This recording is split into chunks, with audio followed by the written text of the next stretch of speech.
Merhabalar, Derin Üniversite'lere hepiniz hoş geldiniz. Bu Talk modunda konuğum Geek Vakti olarak tanıdığınız Instagram'da Barış Sevilir. Hoş geldin Merhabalar. Barış. Hoş bulduk. Merhabalar herkese. Kendisini Instagram'dan benim gibi takip ediyorsanız gene MC diyecektim. Marvel ve DC öncelikle yani ben Marvel ve DC haberleri için takip ediyorum kendisini. Her şeyi en kısa zamanda paylaşıyor bütün haberleri ve doğruluğu çok net, kaynaklı. O yüzden çok severek takip ediyorum kendisini. Teşekkürler. Şimdi onunla da sohbet etmek istedim. Çünkü Marvel ve DC'de inanılmaz fazla haber geliyor. Çok fazla e, yalan haber ve doğru haber birbirine karışmış durumda. Dedim Barış gelsin bize anlatsın ne oluyor ya bu Marvel ve DC'de. Öncelikle sana şunu sormak istiyorum bir dakika. Her şeyden önce. Barış, Marvel mı DC mi? Bunu çok fazla geliyor bu konuda. Ya şöyle aslında şimdi mevcut sektörde baktığımızda beyaz perde açısından baktığımızda Marvel benim için ön planda. Ama çizgi roman açısından baktığımızda benim için hep DC ayrı bir noktada oldu. Yani çünkü onların ya aslında en büyük şeyi DC'nin hep başlangıcı yapandı bizler için. O yüzden hep DC'nin çizgi roman anlamında bende bir yeri ayrı oldu ama Marvel'ın da sinematik evren işte bu beyaz perde açısından bende yeri ayrı oldu diyebilirim. O yüzden çok ayıramıyorum ya. Benim yani şey derler ya hepsi benim bebeklerim gibi. Gerçekten hep şeyim mesela Marvel'ı yükseliyorum bir yerde diyorum ki DC de artık yükselsin. Şunu yapsın bunu yapsın şöyle olsun. Hep o kafada olan birisiyim yani. Rekabet de yükselsin istiyorum aslında bunların şeyleriyle. Kesinlikle ben de o kafadayım bu arada. Peki sana bir şey soracağım. Şimdi bu Marvel'ın son dönemde crossover'ları en büyük patlak verdi. Yani aşırı derecede bir crossover, çoklu evrenler ve Hı hı. DC'de de tam tersi. Yani Marvel bir birleşmeye girerken DC James Gunn'la birlikte hani her şeye remake yapalıma döndüler. İşte Hı hı. Superman'le, Supergirl'le falan. Sence bu vizyon ayrılığının sebebi ne? Yani sence hangisi daha doğru, daha prestij sağlar? Hangisi daha çok para sağlar? Ya şimdi şöyle Marvel artık belli bir düzeni kurdu. Zaten Endgame dediğimiz bu Infinity Saga ile birlikte Endgame'den sonra yeni başlayan Multiverse'te belli başlı artık şeyleri kurduk. Biz daha da büyüyelim, daha da geniş kitleler, daha da büyük bir resim oluşturalım kafasına girdiler. Tabi burada belli bir çatlaklar oldu. Onları ayrı değerlendiririz. Bu nezdinde değerlendirdiğimizde DC tarafında da James Gunn aslında şöyle. Belli bir kimlik yaratmaya çalışıyor şu an birçok kişinin gördüğü ve gördüğümüz filmlerle birlikte ve bunu kontrollü yapmak istiyor. Çünkü DC yıllardır çok fazla remake yaptı baktığımızda. Yani Superman sürekli değişti, Batman sürekli değişti, diziler, filmler falan derken çok oluşabilmiş bir evren yoktu DC tarafında. Ama şimdi James Gunn, şimdi Kevin Feige'in de bir belli başlı bir nasıl diyelim o vizyonunu bildiği için ve o evrende bulunduğu için işin açıkçası DC tarafında da böyle bir evren oluşturulabilir mi kafasıyla yaklaştı. Ve bence kötü gitmiyor ya ben öyle düşünüyorum. James Gunn tarafında biraz kontrollü ve belli başlı şeyleri güzel bir şekilde yansıtma çabası var. Ve gerçekten mesela açıklamalarını falan en son okuduğumda şöyle diyordu. Yani ben Kevin Feige gibi bir vizyonda değilim. Daha farklı bir kimlik oluşturmak istiyorum DC'ye. Bunun için bir yola çıktım gibisine açıklama oldu ve 10 yıllık bir DC planı olduğundan bahsetmişti. O yüzden o tarafta bence bir tık sanki ayrılıyor gibi ama bunu zaman gösterecek. Çok da burada net bir şey söyleyemiyoruz. Şu an çünkü önümüze gelen bir Superman oldu baktığımızda. İşte Supergirl ilerleyen zamanlarda gelecek. Clayface işte vesaire falan durumları var ama bunu biraz daha zaman gösterecek aslında baktığımızda. Marvel artık oturuşturduğu bir düzen var. İşte Multiverse'de falan bir şeyleri denedi. Başarısız olduğu şeyler oldu. Ne yazık ki şu an onu toparlamaya çalışıyor. Onu toparlamaya çalıştığı aslında bir dönemdeyiz baktığımızda. Ve 2026 ve 2027 aslında takvimleri falan bile baktığımızda Marvel'ın çok az yapımı var. Filmleri bu yıl 2 tane, önümüzdeki yılda bir tane gözüküyor baktığımızda. Bu aslında toparlamak istemesindeki en büyük mesajlardan birisi diye düşünüyorum ben Marvel'ın. Ve umarım bunu güzel bir şekilde yapıp onlar da bir remake aşamasına girecek. Çünkü artık tüm canlandıran oyuncular biliyoruz ki yaşlandılar ve belli bir yaş seviyesine geldiler. Artık onların da yeni bir jenerasyona akması gerekiyor. Ve bunun farkındalar. Bunun nezdinde zaten Avengers Doomsday ve Secret Wars gelecek bizler için. Bakalım buralarda göreceğiz neler olacak. Ya sen Superman'i önce DC'nin son projelerinden konuşalım sonra Marvel'a Hı geçelim. Sen hı. Superman'i beğendin mi? Ya Kısaca bir soruyorum Superman'i şu anda. şöyle söyleyeyim. Şimdi birçok kişi beğenmediğini belirtiyor. Yani biraz benim için nötrün bir tık belki üstünde kalmış olabilir. O da şöyle çizgi roman anlamında güzel bir bence uyarlama oldu. Bunu gerçekten gönül rahatlığıyla söyleyebiliyorum. Çok fazla göndermesi ve güzel bir işleyiş sundu James Gunn bu konuda. Ve şu benim mesela çok hoşuma gitti. Çünkü önceki Superman'lerde bunu görmüyorduk. Daha çok insan olmaya çalışan, insani duygulara önem vermeye çalışan bir Superman görmeye çalıştık. Gördük yani. Ve burada aslında James Gunn şey yapmaya çalışıyordu. Yani James Gunn Superman de kırılabilir. Superman de duygusal anlamda çöküntü yaşayabilir ve Superman de yenilebilir algısını oluşturmaya çalışıyor. Çünkü çizgi romanlarda baktığımızda Superman çok, nasıl diyeyim, şimdi Henry Cavill bize çok tanrısal bir Superman sundu. Onu yer hep bizim için ayrı, zaten bir yerde tutuyoruz onu. Ama aslında çizgi romanlara baktığımızda e, daha kırılgan, yenilebilir, çok başka bir Superman var bizler için baktığımızda. James Gunn bunu biraz yapmaya çalışıyor. Ama işte burada ne yazık ki öncesinde oluşan bir nasıl diyeyim, o Henry Cavill'la başlayan bir süreç ve onunla ilgili bir akım olduğu için orada insanlar şu an çok garipsiyor. Yani işte bu geldi böyle mi vesaire. Mesela artı Lex Luthor'un da bence performansı güzeldi. Baktığımızda güzel bir Lex Luthor izledik. E, Ben şeyde seviyordum sadece izlediğimde. Neydi ya? Warmed Heart mı ne, öyle bir film vardı. Bulamıyor. Warm Bodies'i galiba, yanlış Galiba hatırlamıyorsam. öyle bir şey. Evet, evet. Bir de X-Men'de E, vardı. aynen, aynen. Yani o yüzden DC tarafındaki Superman bence kötü değil. E, iyi de mi dersek belki bir tık daha iyi diyebiliriz ya. Ya bunu şimdi ikinci gelecek film de aslında biraz belirleyecek. James Gunn duyurmuştu, işte Man of Tomorrow gelecek ve orada daha da işte Superman'in devamı gibi olabilir gibisinden bir şey oldu. Orada biraz daha göreceğiz gibi duruyor ama yani ilk izlenim bence olacak gibi sanki. Bence Supergirl'le biraz aslında bu evrenin nerede olacağını özetlemişler. Ben mesela Supergirl'ün fragmanını izlediğimde filminin dedim ki aşırı Guardians of Galaxy Renkler vibe. falan. Aşırı, Evet. yani hem şarkılar hem çekimler hem böyle bir retro havası var. Ve Hı hı. aslında tekrar Superman'i izlediğimde Superman'de de retro havası Var. var. Evet, Hem evet. kostümündeki değişiklikler, renklerdeki değişiklikler, paletlerdeki değişiklikler. James Gunn'ın bana biraz daha bu retro havasında, komikslerin o retro version superhero'ları artık getirmeye çalıştığını, daha Hı gerçek hı. dünya ve daha teknolojik dünyadan daha retroya kaydığını hissettim James Evet. Gunn'ın versiyonunda. Ve ya bu benim hoşuma gitti açıkçası. Çünkü ben çok ya şeyi seviyordum.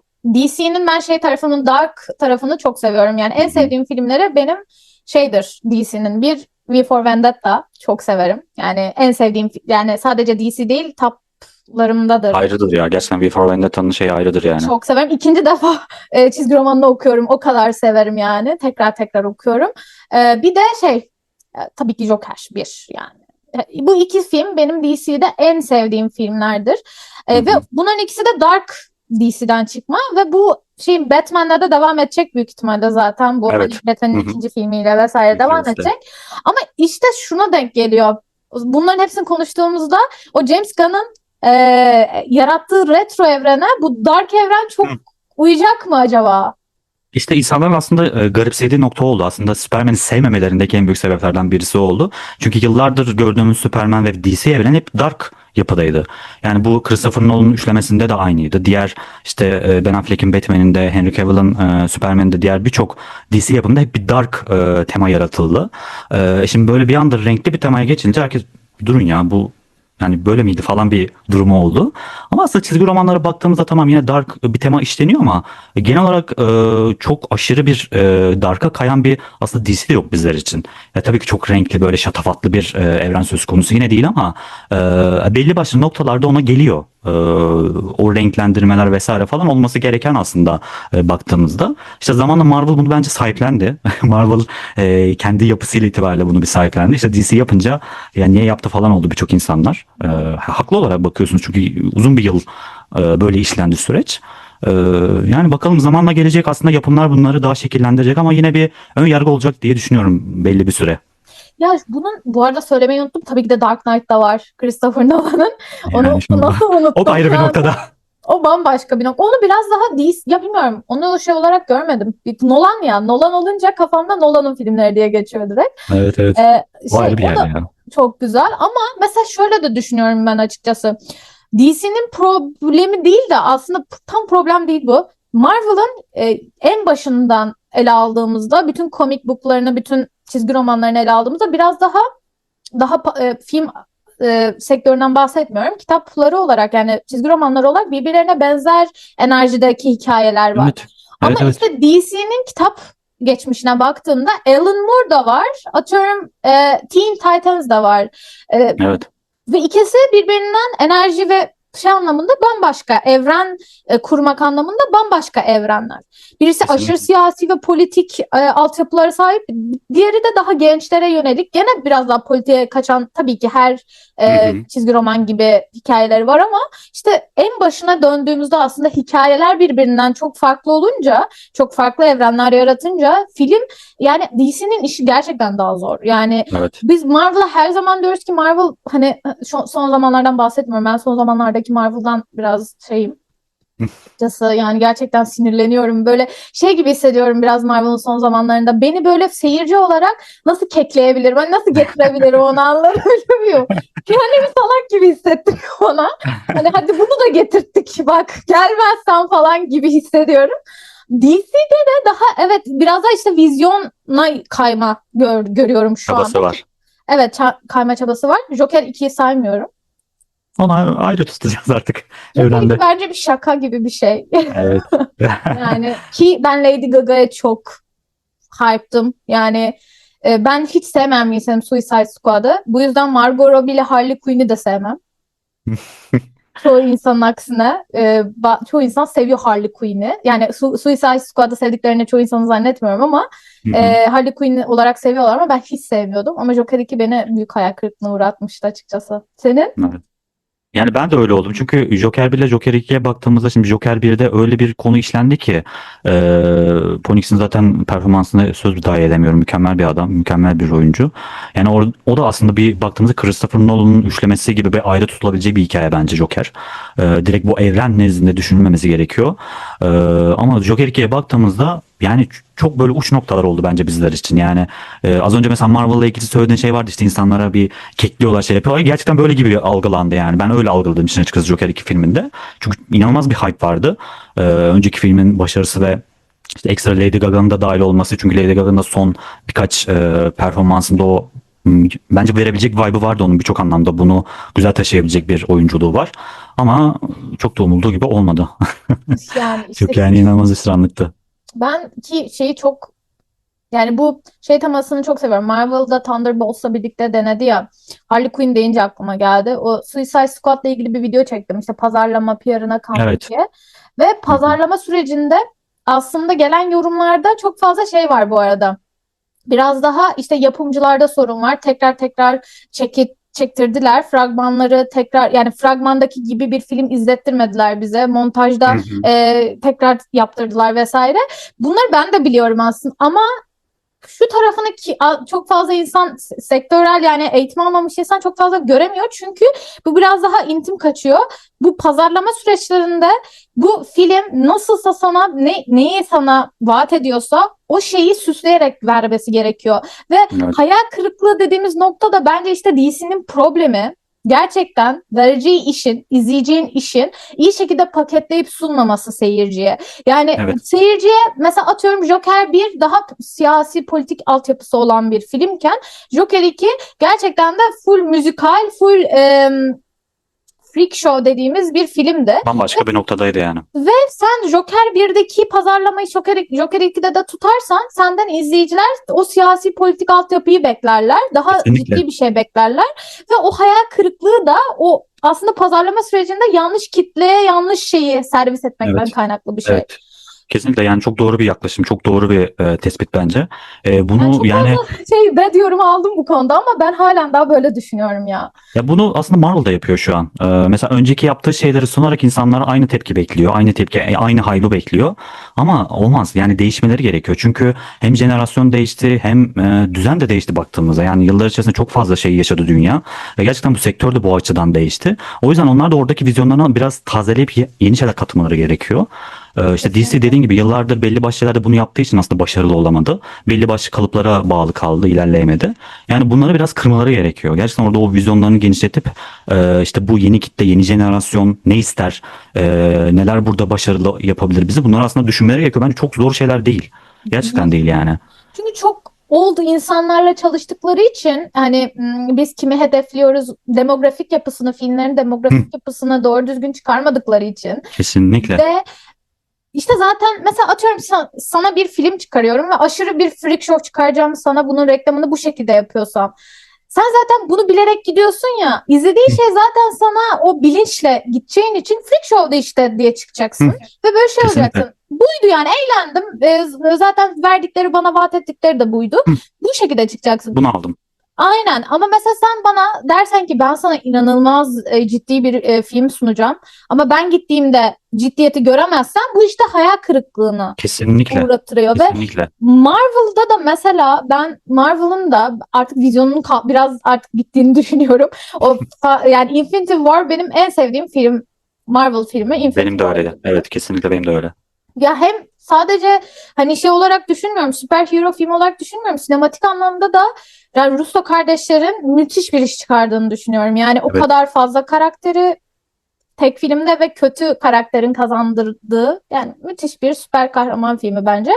Ama işte benim düşüncem, o dönemlerde daha toplum olarak, dünya olarak toplumsallık, daha birliktelik teması öne sürülüyordu. İnsanlar Evet. tarafından daha ciddi de daha önemseniyordu. Hı Şimdi hı. biraz daha bireyselliğe geçtiğimiz bir dönemdeyiz ya. Evet.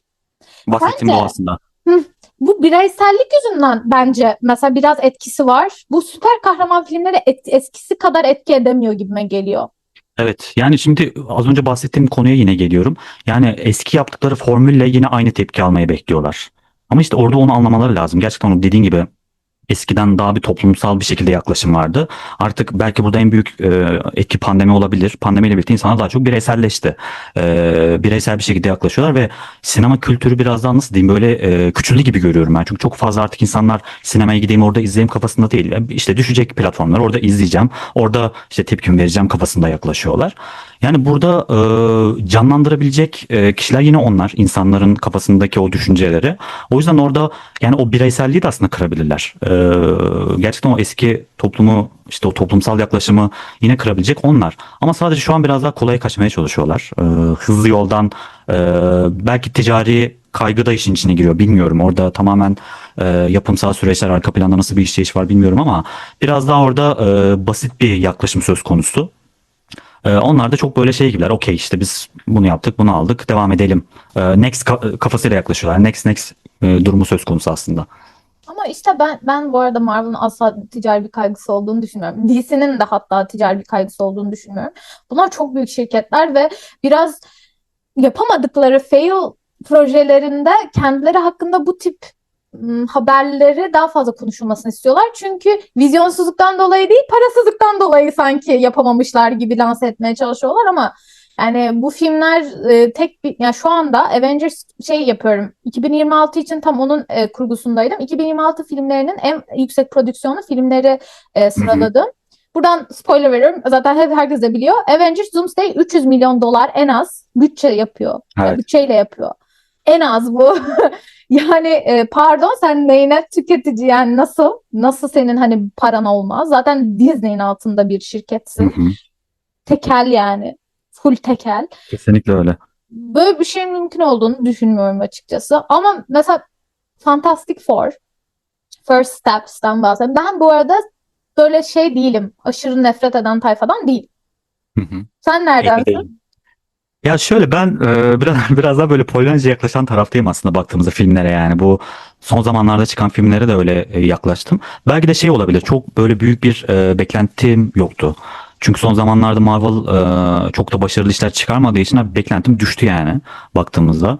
Bu mesela Kaptan Amerika işte Brave New World filminde de benim için geçerli. Çok düşük bir beklentiyle gittim filme.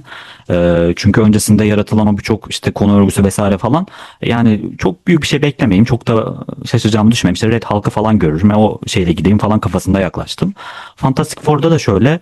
Yani orada da yine beklentim düşüktü. Çünkü yeni bir oluşumları var. İşte yeni bir hikaye sunmak istiyorlar ama farklı bir noktadan bakacaklar ama yine sanki Marvel formülü olacakmış gibi burada hep izlenimiyle gittim.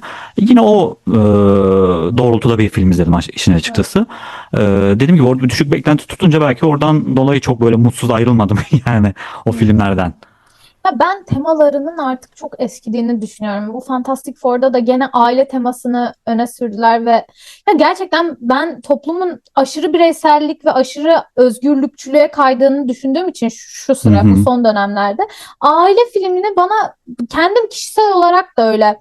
Ben aile filmi de ne bakıyorum, antipatik yaklaşıyorum açıkçası. Yani tamam aileyiz de yani bir çocuk için 1 milyon insan mı ölecek gibi. Yani biraz daha bu, nasıl söyleyeyim sana, eski dönemdeki kadar aile şeyin, bir de aile bizim Türkiye'de de aile yılı olayları patlak verdi, Tüm antipati dünyada. duyuyorum. Çok tehlikeli. Aynen ya, bana aile böyle antipatik gelmeye başladı. Tam o dönemde de First Step'i izledim ve daha da oldum, anlatabiliyor muyum? Umurumda değil bebeğiniz falan. Dünya daha önemli bizler için falan. Dünya daha önemli abi. Dünyada da 1 milyon tane bebek var. Yani falan gibi. Biraz da oradan baktım. Realist açıdan. Yani realist mi, acımasız mı çok bilmiyorum ama bir de tarafı var. Yani retrofütüristik havasını çok sevdim filmin. O Evet, başka bir Fantastic havaydı. Four'un. Oyuncularını da ben çok sevdim. Mesela Pedro Pascal'ı sevmeyenler falan çok var. Belki sen sevmemişsindir, bilmiyorum ama. Standart bir performanstı bence Pedro Bence Pascal'ınki. elastik, yani ben o Oyuncusu. karakteri canlandırdığımda kafamda biraz daha moron bir karakter hep vardı. Yani filmlerdeki kadar, hatta ilk filmlerdeki kadar, o Jessica Alba dönemlerinden bahsediyorum. Evet. İlk filmlerdeki kadar daha konuşkan, daha böyle okurken de onu hissetmiyordum. Biraz daha böyle boss boss bir karakter gibi değil. Biraz daha zekası, evet, IQ'su çok yüksek, EQ'su çok daha düşük bir karakter Evet. olarak kafamda Biraz daha zaten. hödük diyebileceğimiz böyle bir yapı. Aynen, ve hödüktü de yani filmde. Hödüktü yani, öküzdü diyebiliriz. Ve ama mesela ben okeyim. Filmlerde, o konularda okeyim. Ben daha çok filmin ana temasını beğenmeyenlerdenim. First Hı Steps'te hı. ve biraz aslında psikolojik anlamda bunun da izleyicilerde alttan alta sevmemesinin nedeni olduğunu da düşünüyorum Hı hı. açıkçası. Sadece oyunculuklarla ilgili bir hani kötü yorumların arttığını düşünmüyorum. Daha çok öyle diyorlar. Twitter'da falan görüyorum. Pedro Pascal yüzünden çok beğenilmedi. Bir çok oldu. İşte ne oldu da Genel. belirsiz kötü yorumlar geliyor. Kötü kötü kötü diye. Pek bir argüman da yok. Ya orada işte tema da burada etki aslında baktığımızda. Yani insanlar biraz daha farklı bir şeyin satılmasını istiyor olabilir filmlerde. Yani bu hep aynı şeylerle gelmeyin bize, farklı bir konu işleyin. Mesela tamam Galactus gelecek ama geldi işte bir şey yaptılar, yendiler mesela. Bu mu olmalıydı falan, hep bir yaklaşımlar oldu. Yani orada konuda aslında çok basit şeylere bağlı kaldılar. En büyük aslında aldığı eleştiri buydu Fantastic Four'un. Yeni bir çünkü öncesinde iki tane Fantastic Four gördük biz. Sonuncusunu söylemiyorum zaten, o yani inanılmaz başarısızdı. Hiç ismini bile alınmak istenilmeyen bir noktada. Çok İşte öncesinde oluşan Jessica Alba'nın dediğimiz dönemdeki Fantastic Four'da işlenen belli başlı temalar vardı. Onda da tabii ki çok başarılı olmayan noktalar var mı? Tabii ki var. İşlenen konu itibariyle. Ama şimdi burada sen böyle bir işte başarısızlık silsilesi öncesinde varken konu itibariyle güçlü gelmen gerekiyor. Çünkü zaten insanların Fantastic Four'un kim olduğunu biliyorlar. Her anlamda artık bunu öğrendiler. Senin konuyu gerçekten güçlü yapman gerekiyor ve multiverse kavramı içerisinde bir şeyleri getiriyorsun. Yani gerçekten oraya bağlı kalabilecek güzel bir konu örgüsü olması gerekiyor. Yani insanlar böyle bir yaklaşımla geldiler bu filme. Yani tamam, şimdi bundan sonra Avengers Doomsday geliyor, işte şeyler geliyor. O yüzden buraya bağlanabilecek güzel konular olmalı. Gittiler. Bambaşka işte aile teması işlendi. Galactus geldi. İşte iki plan yaptılar, onu def ettiler falan. Böyle işlendi konu. evet. Öyle olunca insanların haliyle tabii ki yaklaşımı da negatif oldu. Burada en büyük etken bu aslında baktığımızda. Tek değişiklik ve sevdiğim bir değişiklik ama çok minör bir değişiklik. Silver Surfer'ın erkek değil kadın olması. Hı Ben hı. bunu çok sevdim bu arada. Ben kadın versiyonunu daha çok sevdim hatta. Ve Hı hı. biraz da paralel işleyen bir şey ya. Storm mu? Neydi ya kadının adı? Unuttum, görünmez. Yana, Invisible Woman. Invisible Vanessa Woman. Kirby. Aa, Invisible Woman'ın gerçek adını unuttum. Vanessa Kirby. Yok, o Oynayan oyuncu. karakterin gerçek adını unuttum. Görünmez Neyse. kadın. Neyse, evet. Ee, Invisible Woman ve Silver Surfer biraz da böyle paralellikle işlenmesi hoşuma gitti. Hı Ama hı. işte bir tek bu vardı farklılık. Hani Evet. farklı olarak bize vaat etti, tek bu vardı. Diğer bütün her şey aynıydı. Ve yani ben bunu zaten izledim abi, biliyorum. Çok okudum ve biz buraya gelene kadar aynı Hı. dediğin gibi evrenler geçtik yani. Evet. Avengers Doomsday'e hazırlık olarak daha tamam böyle soft bir iş yapmak istemişler. Anlıyorum ama bunun evrene ne faydası oldu onu anlamıyorum Ve mesela. sen bir de bunu ana kadroda olduğunu söylüyorsun. Avengers, Doomsday'de ve Secret Wars'ta. Bunların çok belirleyici rolde olduklarını söyledikten sonra Fantastic Four gelecek diyorsun. Öyle olunca ben tabii ki orada diyorum ki demek ki bunlar çok belli, nasıl diyelim, böyle kritik rollerde olacaklar ki filmde de bunlar işlenecek diye düşündüm yani. Orada birçok kişi bunu düşündü. Ama gelip baktıklarında en sonunda sadece Doctor Doom'un işte çocuğuna gelip orada baktığını gördük. Yani en büyük bağlantı sadece oydu. O da çok küçük bir şeydi yani baktığımızda. Ya orada en azından bana Robert Downey Jr. gösterselerdi okeydim.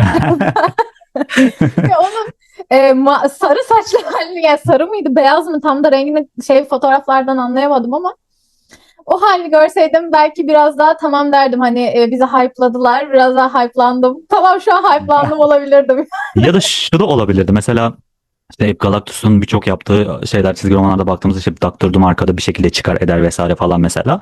Orada belki birçok işte Galactus'un gelmesine ya da çocuklarını almak istemesinde mesela Doctor Doom'a bağlandığını bir şekilde belirtip bitirebilirlerdi. O da mesela bir nebze de olsa insanları tatmin edebilirdi. Yapılabilir mi? Bence yapılabilir. Çok minik ama hoş bir ayrıntı olurdu. Ve en azından derdik ya tamam bak bundan dolayı bir Doctor Doom'a bağlandı ve Avengers Doomsday'de böyle bir motivasyona sahip olacaklar diye düşünebilirdik. Onlar da olmayınca şimdi Doomsday'de biz nasıl bir Fantastic Four göreceğiz bilmiyoruz. Yani Thunderbolts filminin sonunda da sadece gemilerini gördük. Yani gerçekten orada nasıl konumlanacaklar filmde göreceğiz işin açıkçası. Yani ben bu arada film yazarlığı yapacağım ama umurumda değil. Avengers Doomsday'den önce bu Fantastic Four ilk çıkacağını söyledikleri zaman ben full Doomsday'i de göreceğiz tabii ki diye Hı hı. düşündüm. Ve filmlerde tamam Robert Downey Jr. oynamasından dolayı onu göstermek istememelerini anlıyorum. Ama mesela bütün bir Fantastic Four First Step boyunca maskesi çıkmamış Doomsday görsek bence okey yani. Mesela çok daha Avengers Doomsday'e bizi biraz daha hazırlayan, Hı biraz daha hı. gerçekten hani o evrendeki o Doomsday'in konumunu, Fantastic Four'la arasındaki ilişkiyi. Çünkü Avengers Doomsday'e de şu an güvendiğim tek şey Russo kardeşlerin çekecek olması. Evet. Çünkü çok fazla gene hikaye var. Gene Hı hı. Doomsday ile hani Fantastic Four'un bağlantısını anlatmaları gerekiyor.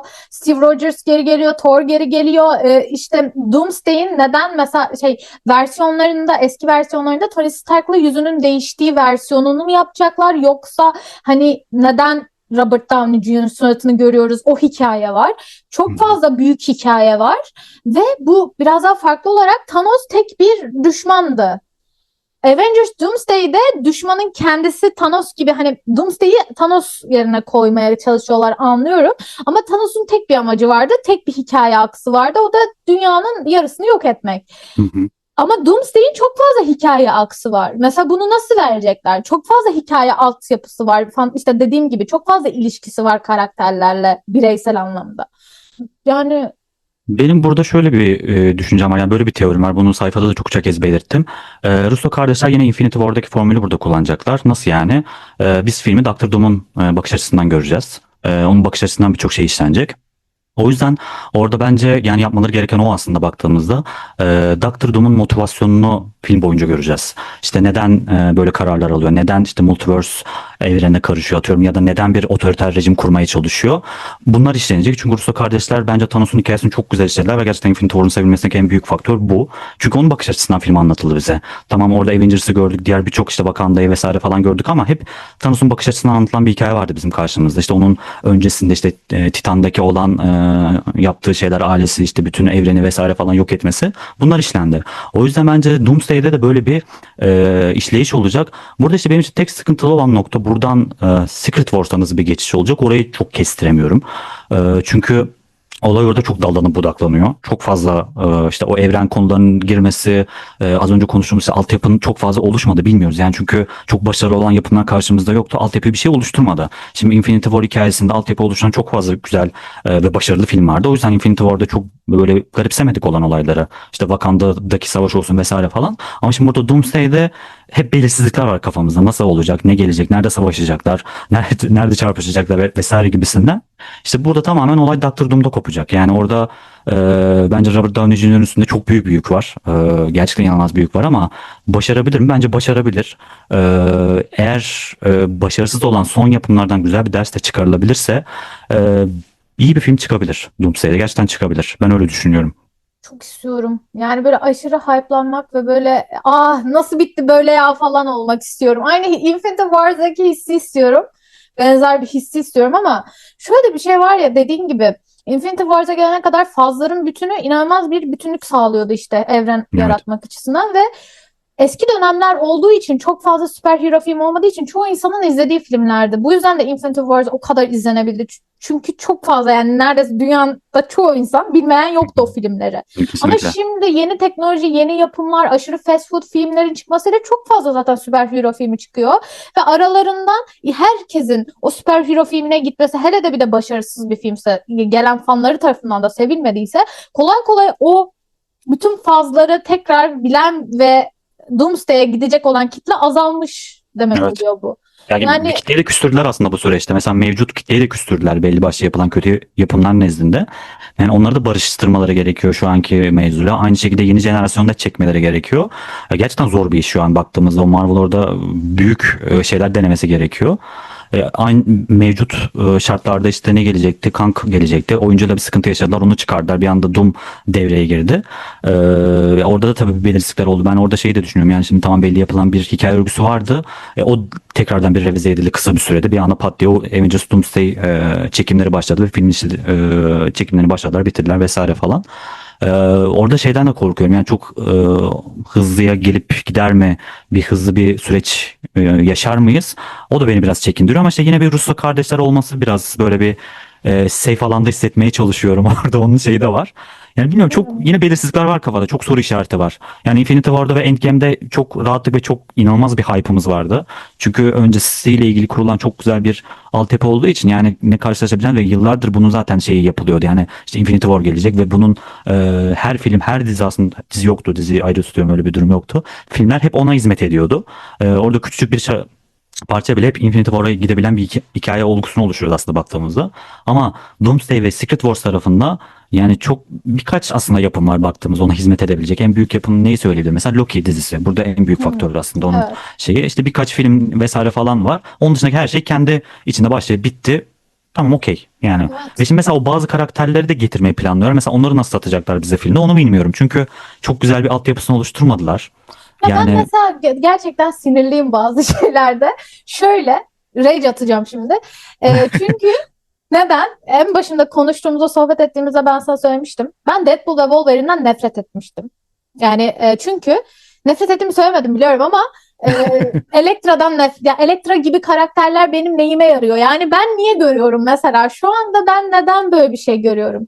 Hep bir neden anlamaya çalıştım. Ve bu filmde de bu var. Aşırı Channing Tatum falan geliyor. Ben mesela neden Channing Tatum izleyeceğim? Ben bilmiyorum. Yani mesela ya tabii ki hani kesin çizgi romanlarını çok iyi bilen, sen de yani benden çok daha bilen insanlar burada her şeyi açıklar, sen de açıklarsın ama istemiyorum abi. Ben bu kadar çizgi roman okuru değilim. Yani çok sonradan okumaya başladım ve unuttum bile. Yani bazen açıp bakıyorum bu neydi, bu neydi falan diye. Bu kadar fanı değilim. Ben filmlerini çok izledim. Ve ben mesela Channing Tatum'u neden izlemem gerektiğini Doomsday'de bilmiyorum ve Channing Tatum da sevdiğim bir oyuncu değil yani. ya orası biraz şey, tamamen fan servisi aslında baktığımızda. Çünkü çok öncesinde işte X-Men zamanında oyuncuyla bununla ilgili bir anlaşma yapılıyor, işte olacak olmayacak vesaire falan derken bir anda Channing Tatum şeyden çıkarılıyor kadrodan, işte onun yerine başka bir oyuncu geliyor vesaire falan, öyle bir süreç işleniyor. Orada hep bir şeylerde o belli başlı bir fan kitlesi şey tarafında, yani Channing Tatum gelsin işte şey oynasın, karakterini oynasın vesaire, onu görelim şey oldu. Deadpool'da da aslında bunu işlediler, yani orada Jennifer Garner muhabbeti çok tartışmalı. İşte orada eski kitleyi de aslında diri tutmaya çalışıyor. Bence orada en büyük faktör bu. Ama işte yeni jenerasyona da bunu tanıtırken güzel işlemeleri lazım. Yani olayın anlam örgüsüne koyarsa orada biraz tabii ki garipsenebilir. Çünkü eskiden olan karakterler kaç yıl geçmiş aradan, uzun bir süre geçtiği için artık yeni jenerasyon haliyle bilmiyor. Yani o yüzden yeni karakterleri burada görmek istiyor. Yani burada onlar aslında belirleyici değil de daha çok yan karakterler, bir şeyleri öğretebilecek karakterler olması gerekiyor. Yani Doomsday'de bunu umarım ana temada işlemezler. Umarım ya. Yani Yani ben bu arada yeni jenerasyon değil, ben 25 yaşındayım yine. Gene hani nasıl söyleyeyim?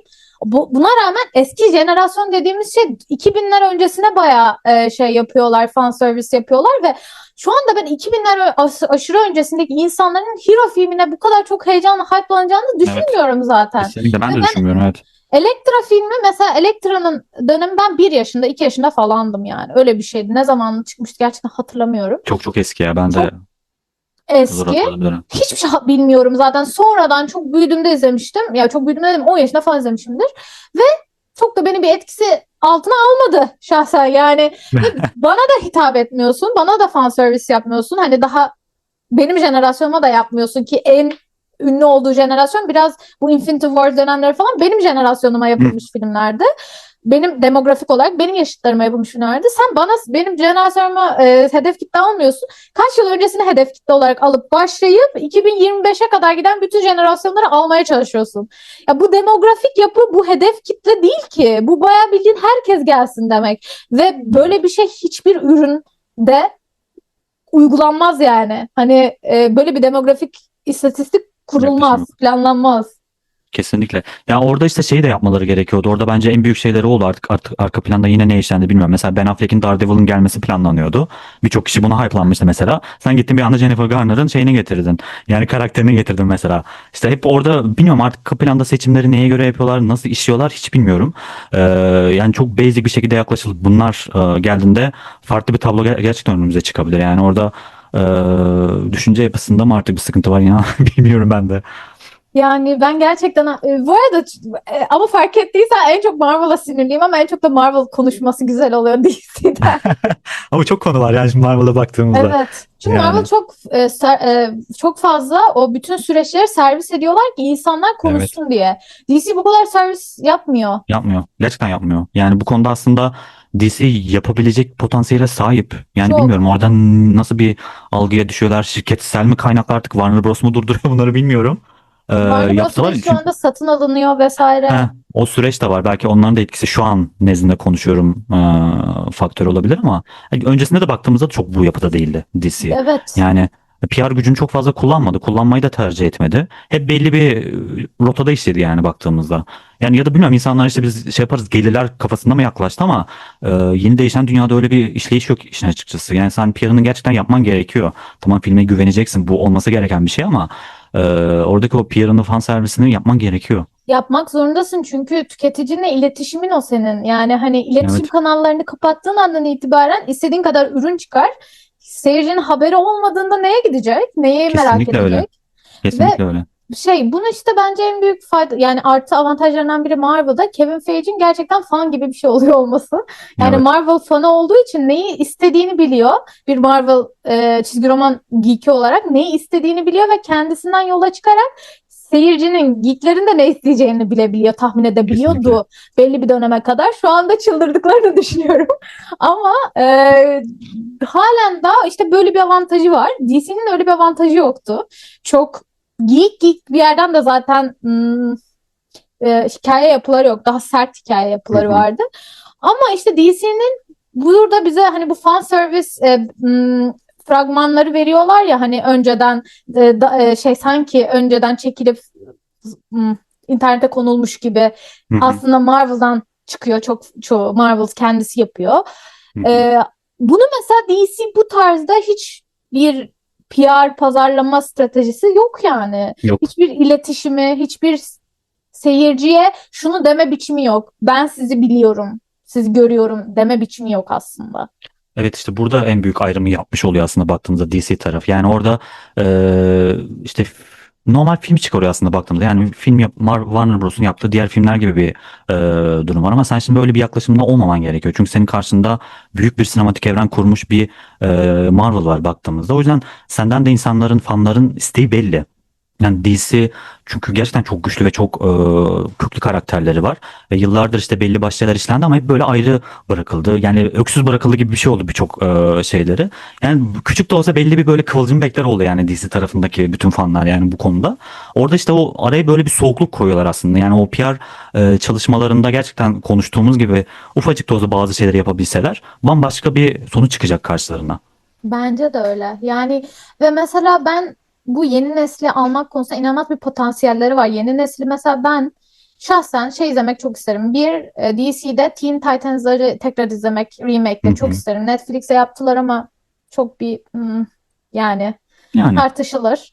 Ee, Ama daha büyük ölçekte film olarak isterim mesela, ya da atıyorum streaming platformunda olacaksa da daha büyük event şeklinde ve daha gerçekten benim de içindeymişim gibi seyirci de katacakları bir film süreci isterim ya da dizi hı süreci. hı.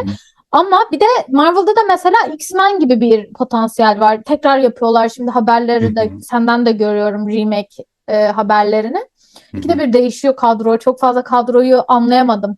Kimler var kesin olarak düşündüğün? Ya şu an zaten paylaşılanları biliyoruz.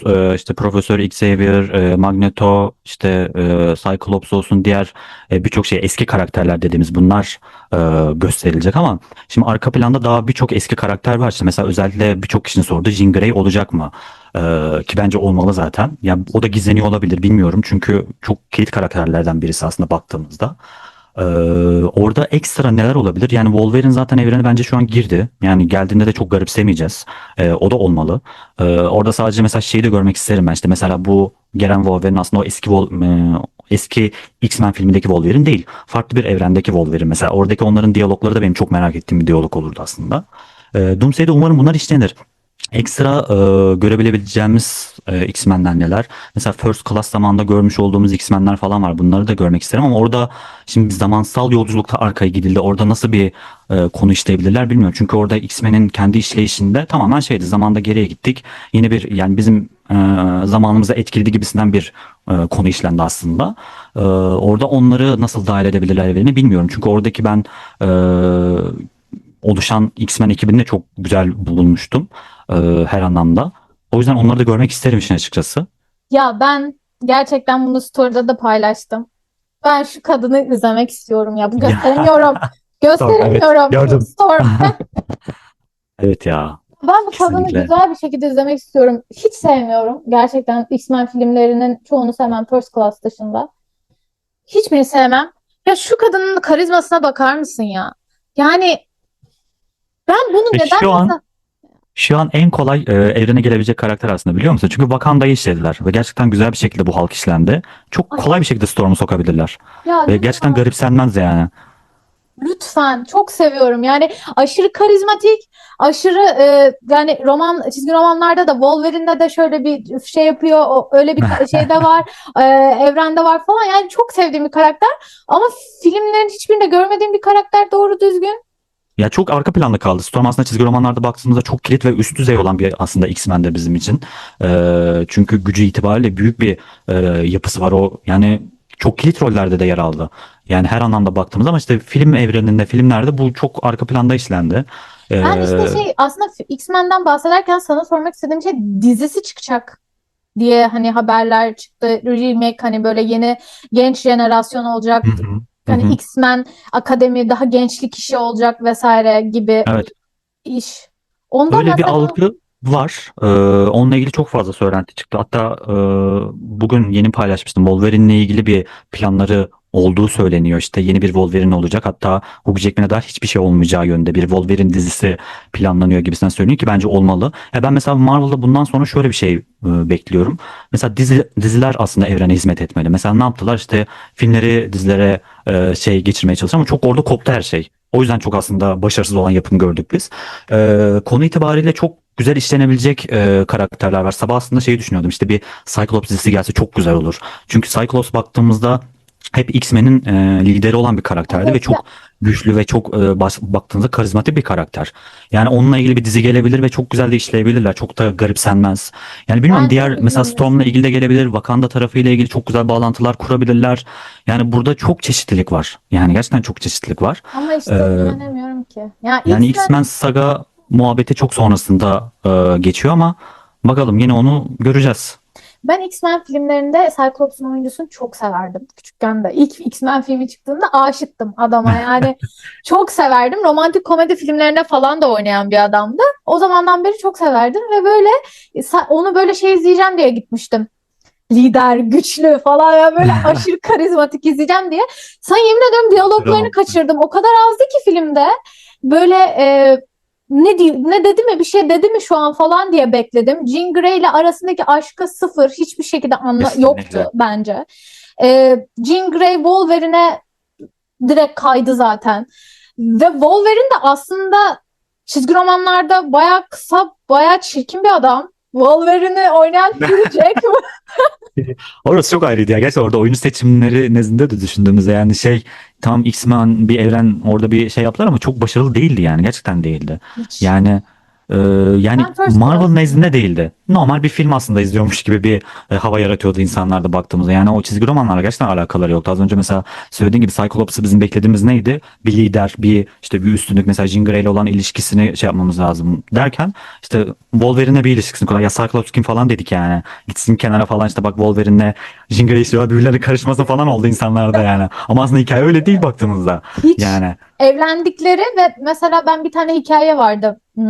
Kanonda değil de evrenlerin bir tanesinde galiba kanon değil, hatırlamıyorum şu anda, şimdi yanlış bilgi vermeyeyim, ama Cyclops evleniyordu, Jean Grey geri geliyordu, ölümden geri geliyordu ve Cyclops'un sadece bu ikilemini, hani evlendim ama Jean Grey de geri geldi, ben ne yapacağım şimdi gibi bir ikilem. Ve ben bunu bile çok severim izlemeyi şu anda. Ve Cyclops'un oyuncusunu da çok sevdiğim için tabii bunu izlemek hep çok istemiştim. Yani bu tip Cyclops'un sadece hani ana başrolde olduğu böyle filmler çıkacak falan diye düşünüyordum. Hiç öyle bir hiç şey öyle olmadı. olmadığı gibi beni halen daha Cyclops'un eski oyuncusuyla, şu anda fragmanda eski oyuncusu vardı. Eski kostümleriyle falan göstermişler. Beni hype'lamaya çalışıyorlar ama onun da dönemi geçti. Ben büyüdüm. Adam İşte yaşlandı. hepimiz için öyle yani. Gerçekten o da yaşlandı. Yani Yani Paris Dickinson diye bir oyuncu var, biliyor musun? Harris Dickinson Dur sana göstereceğim. Ee, Kesinlikle Baby Girl'da oynayan, hatırlıyorum galiba. çünkü kendisi Cyclops oynayacak diye haberler gördüm. X-Men'in dizisinde. Dur şimdi göstermeye çalışacağım bir saniye. Ha evet, tamam hatırladım. Bu oyuncuya bayılırım. Ve dedim ki benim kaderimde Cyclops'a düşmek var demek ki. Çünkü gidip de bunu bulmaları, çünkü hiç çok ünlü bir oyuncu değil falan filan. Ve gidip bunu bulmaları, dedim ki yani gerçekten bana oynuyorlar. Bizim telepatik bir şeyimiz var Cyclops'la. Karşılıklı işliyor falan. Evet hatırlıyorum, bu haberler bayağı bir önceden çıkmıştı. Bunlarla ilgili Var işte mı peki hem bir... Jean Grey, işte Kitty Pryde'tır vesaire falan, bunlarla ilgili bir söylenti çıktı. Ama tabii ki bunlar hep söylentide kalıyor ne yazık ki bizler için baktığımızda. Ama yani şu algı çok fazla söylenti niteliğine taşıyor. İşte Marvel yeni bir jenerasyon kuracak ama daha çok böyle yeni popüler olmaya başlayan, çok böyle duyulmayan isimlerle çalışmak istiyor. Onlarla ilgili bir şey yapmak istiyor, evren kurmak istiyor. Burada en büyük faktör bence Game of Thrones ve diğer birçok dizi olabilir. Çünkü onlar da yeni kişilerle kurdular ve onları parlattılar burada baktığımızda. Ve Marvel bence formülü kullanarak yapabilir. Orada çok fazla yeni parlayan, çok güçlü karakterler, çok güçlü oyuncular var. Neden olmasın? Bence bu şekilde ilerlenebilir. Yani artık popüler karakterleri seçmek artık risk oldu gibi diyebiliriz bu sektörde. Yani gerçekten belli bir kitlesi var, belli bir şey var ama oyunculuklar çok iyi de olmayabiliyor. Tamamen popülerliğine güvenip de almaları risk yani baktığımızda. O yüzden daha az duyulmuş ama başarılı olabilen, Emmy ödülü alan, Oscar alabilen çok fazla yeni oyuncu var. Yani bunları tercih etme ihtimalleri bile olması bence güzel bir şey aslında. Vibe veriyor bana.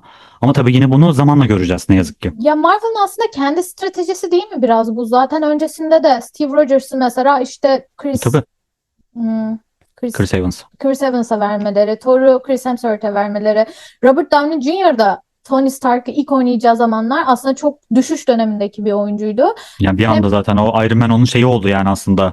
Uçtuğu bir dönem oldu. aynen öyle. Aslında kendisinin Bataktan yaptığı bir çıkması. stratejiydi bu zaten en başında ve bence Marvel'ın şu ana kadar gelmesinin sebebi de bu en başındaki bu doğru Kesinlikle bu stratejisi. vizyon.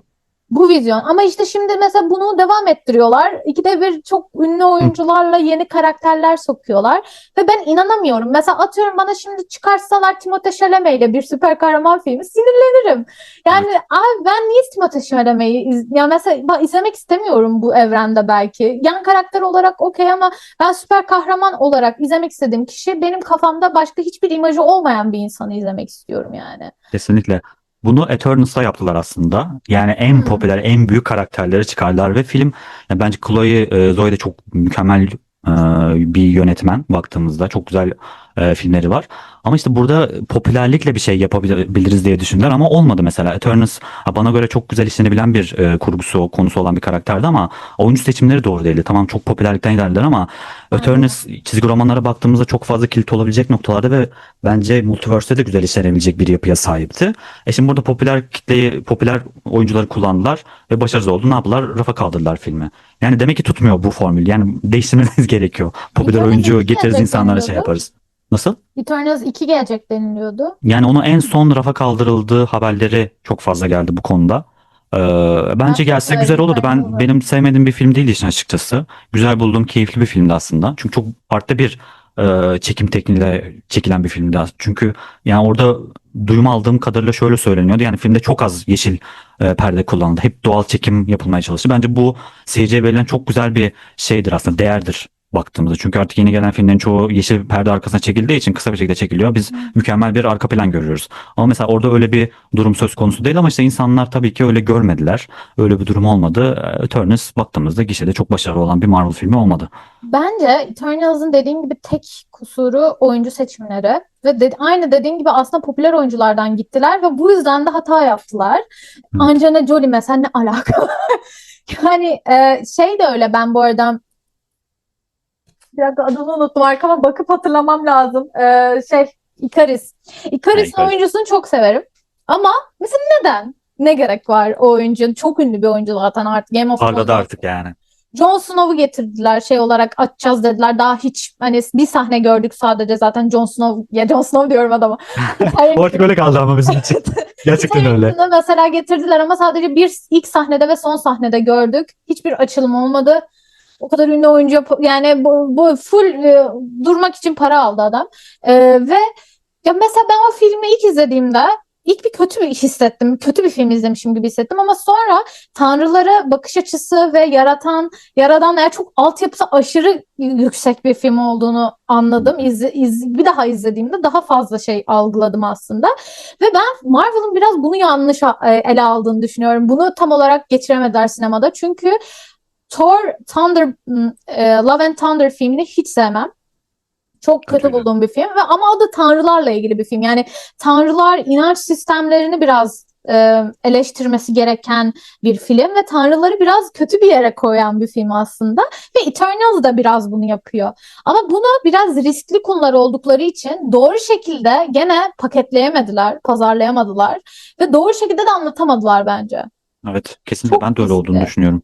Çok riskli konular, yani tanrılarla ilgili konularda ya çok gerçekten dan gireceksin ya da hiç girmeyeceksin gibi bir şey. Kesinlikle İnanç öyle yani mevzusu. çünkü bir de orada çok güçlü karakterler bunlar. Eternals dediğin karakterler senin hepsinin mesela Icarus Superman gücünde bir karakter aslında baktığımızda. Yani senin bunu öyle bir işlemen lazım ki şimdi bu evrene getiriyorsun ve sonra insanlar hep şey algısı olacak. Biz bunu sonrasında mesela işte Doomsday'de görecek miyiz? Secret Wars'ta görecek miyiz? Sonuçta sen buraya getirdiğin evrendeki bütün karakterleri buna hizmet etmek için getiriyorsun baktığımızda. Ama ne oldu? Eternals'a getirdin. Çok büyük, çok güçlüler. Her şeyde mükemmeller. İşte yok çok hızlı gidiyor. İşte bir anda bir sürü silah çıkarabiliyor. Çok mükemmel bir güç yelpazesi var vesaire falan dedin. Başladı konu, devam etti, bitirdin. Kaldı mesela. Hatta bir yerde şeye bile bağladın. Sen orada MCU'ya bile bağladın aslında son sahnesine baktığımızda işte o tren sahnesinde olsun vesaire falan. İnsanlar orada o hype'ı da verdi. Ama sonra dedin ki işte başarısız gördük. Bundan sonra pek devam etmeyelim gibisinden bir e, yöntem sergileme şeyine girdi Marvel burada duyduğum kadarıyla. Bence bu da çok hoş bir şey değil aslında. Yani çünkü kötü bir film gerçekten değildi Eternals. Konusu itibariyle çok güzel ilerleyen, çok e, yani o kozmik tarafı mesela bize güzel bir şekilde gösterdiler. Çünkü Marvel kozmik anlamda çok böyle ileriye gidebilen bir yapımları yoktu. Guardians of the Galaxy'yi ayrı tutuyorum orada çünkü çok fazla kozmik şeyi ve güzel işlediler aslında. Ve Eternals burada bir deneme yaptı ve güzeldi aslında. İşte tek sıkıntısı orada baktığımızda popüler oyuncudan ilerlemeler oldu. İşte aslında dediğimiz noktaya geliyoruz. Bu konuda da bence DC daha iyi bir noktada. DC biraz Kesinlikle. daha gerçekten az izlenmiş oyuncuları, az Evet. persona yaratmış izleyicinin kafasındaki oyuncuları Evet, alıp evet. koymaya başladı. Ya Yani mesela mesela Batman. Superman'de David Corenswet mesela çok duyduğumuz bir oyuncu muydu? Hayır. Hayır, Mesela. Ve bence çok kötü de bir performans sergilemedi. bence Sadece de. işte dediğim gibi o oluşan bir Superman algısı var insanlarda. Onu biraz kırması gerekecek. E, Aynı şekilde mesela Supergirl'de de işte House of Mila. Dragon'la parlayan Mila'yı göreceğiz ve ben işin açıkçası heyecanlıyım çünkü Evet. Mila'nın performansı inanılmaz güzeldi House of the Dragon'da. Yani Ben ben çok severim. böyle şapkamı çıkararak izledim diyebilirim yani. Mesela onda heyecanlıyım baktığımızda. Diğer gelecek birçok şeyde de mesela öyle. Ama mesela Batman 2'de biraz böyle fan servis yapıyorlar. Popüler karakterleri getiriyorlar. Şeyinde Hı. ilerliyorlar Matt Reeves'te. Mesela şey çıktı. Bugün yeni onaylanmıştı. Sebastian Stan Gördüm filmde senin olacak diye. hesabına. Orada da biraz ürküyorum ama şimdi orada da The Batman filminde farklı bir evrede ilerliyor DC. Yani James Gunn bence orada şeyi düşünüyor. Yani bunu alsak mı almasak mı sanki soru işaretine var. Yani DC Universe tarafına. Hı. DC Studios nezdinde düşünüyor. Orada şimdi mesela şeyi getirdiğinde işte Clayface falan da gelecek. Mesela ilerleyen zamanlarda DC tarafında işte hatta artı 18 olarak bir korku filmi geleceğini söylediler. Mesela onu da şeyden ayrı tuttular. İlk başta şey olacağı söylenmişti. The Batman evreninde olacak bir film olacak diye. Sonrasında bunu ayrı tutacaklarını söylediler mesela. İşte orada mesela ben hep şeyi bekliyorum. Ya The Batman'de bu evrene getirelim. Birlikte olsun. Bence Robert Pattinson'ın performansı kötü değildi. Güzel bir şekilde vibe verdi. Aynı aslında Superman'deki o insansı diyebileceğimiz bir süper kahraman aslında biz izlemiştik orada. Biraz daha dark, biraz daha böyle kasvetli ve güzel işlendi aslında baktığımızda. E, O neticede orada da güzel bir bağlanma olabilir diye düşünüyorum. Bilmiyorum. Göreceğiz. Hmm. Ya Batman bir tık garip bir şekilde nasıl oluyor bilmiyorum ama art house gibi planlanıyor gibi de ilk filmlerinde. Evet. Ve böyle yani Robert Pattinson'ın da personasından dolayı büyük ihtimal hep art house filmlerde oynadı Twilight'tan sonra tabii. Hayır diyoruz. Ama filmin kendisi de biraz öyle paketlendi. Böyle art house bir filmmiş gibi paletiyle hani Kesinlikle. anlattıklarıyla, pazarlaması, reklamlarıyla filmin kendisi de öyle. Çünkü daha insani bir Batman anlatacağız diye süper hero'luğundan çok onun o melankolisine odaklanmış bir film ya. Yani Evet. ben seviyorum bu arada. Ama çok uzun bulduğum bir film. Çok uzun. Ya o kadar melankoliyi çok uzun bir şey sürdüremiyorum izleyici olarak. Yani karanlığı, o kadar durağanlığı, o kadar saat kapılamıyorum. O yüzden böyle çok beğendiğim bir film mi değil ama izler miyim? İzlerim mesela. Gene izlerim yani. Çünkü DC. Gene Marvel DC'den her şeyi izlediğim gibi izlerim. Ama işte burada işte o dediğim gibi James Gunn nasıl bir karar verecek ve hala neden karar vermediler? Bu da bir soru işareti. Yani Kesinlikle. DC Yani gibi bir şirket Warner Bros. Zaten yani Warner Bros. Satın alıyor ama Warner Bros. Çok köklü bir şirket. Yani kesinlikle yani her yöneticiler bulana anlamda. kadar 5 yıl geçer yani ve Yani onun ne bileyim. belirsizliğini de düşünüyor olabilir belki bilmiyorum. Ya da e, mesela az önce konuştuğumuz popüler oyuncu, popüler olmayan oyuncu soru işareti de kafasında olabilir. İşte Robert Pattinson'dan devam etmemiz çok doğru olabilir mi? Ya da yeni bir daha böyle parlayabilecek bir Batman karakterini bulsak. İşte belki öyle bir Hmm. kafada da olabilir. Çünkü oyuncu seçimlerine baktığımızda çok böyle köklü oyuncular değil, yeni ve yeni parlayan başarılı oyuncular aslında baktığımızda. Bu Superman filminde de oldu. Supergirl filminde de göreceğiz gibi duruyor.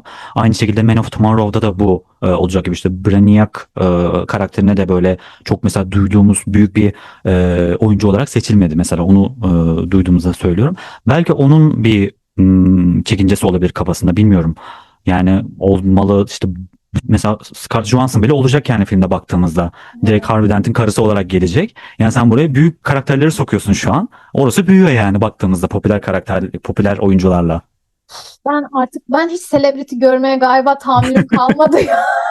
Ki Scarlett Johansson'ı çok severim. Yani onda bayılırım yani şeydeki adı nedir? Genel bütün franchise'larda bulunuyor olması, bu kapitalist düzenin parasını sömürüyor olması çok hoşuma gidiyor kadının.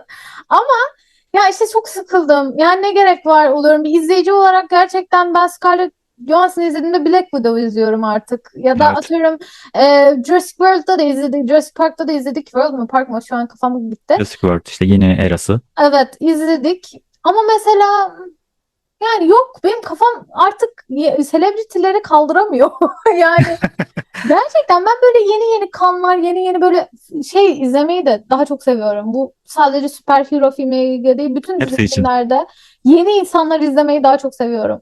Ve bunu DC ve Marvel'ın yapabilmesi için çoğu oyuncusuyla kontratlarını feshetmesi gerekiyor.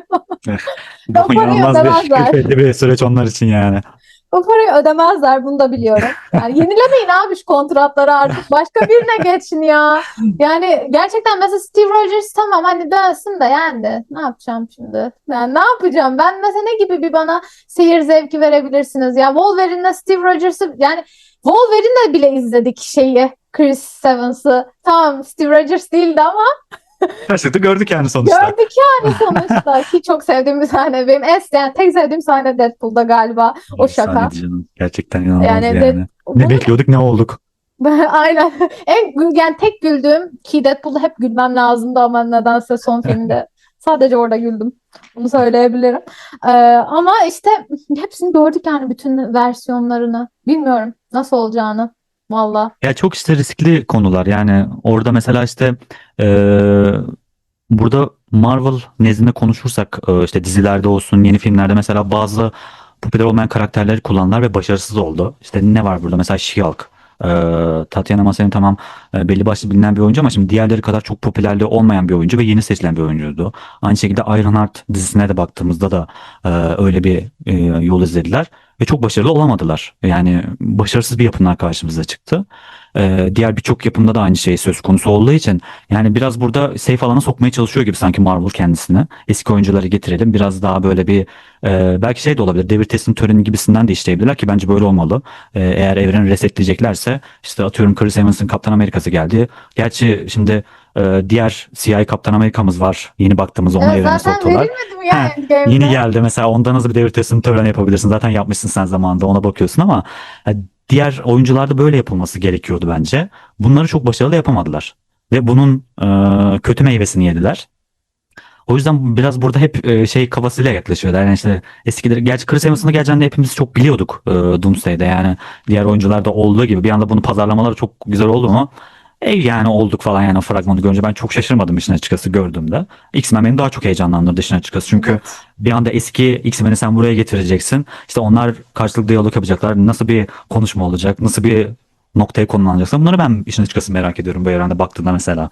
Mesela yeni X-Men gelecek mi? Onlara bir öğreti yapacaklar mı? Bunları mesela merak ediyorum daha çok o tarafta baktığımda. Çünkü öncekileri artık Thor'u da Kaptan Amerika'yı da Iron Man'in bile mesela geleceği söyleniyor. Zaten Robert Downey Jr. geliyorsa Iron Man de gelecek demektir bizler için baktığımızda.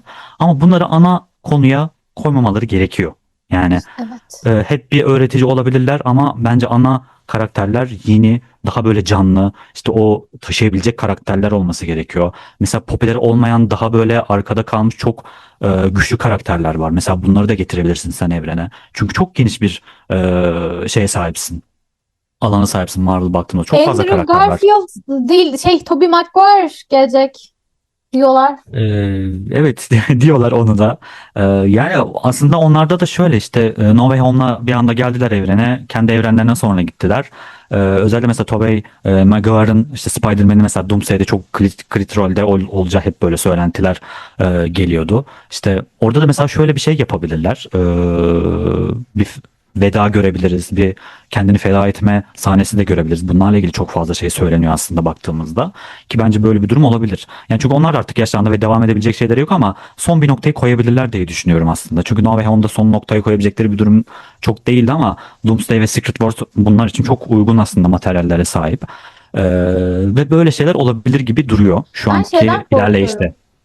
Ben şeyden korkuyorum. Tobey Maguire No Way Home'da bile yani çok kilit rolde geldi.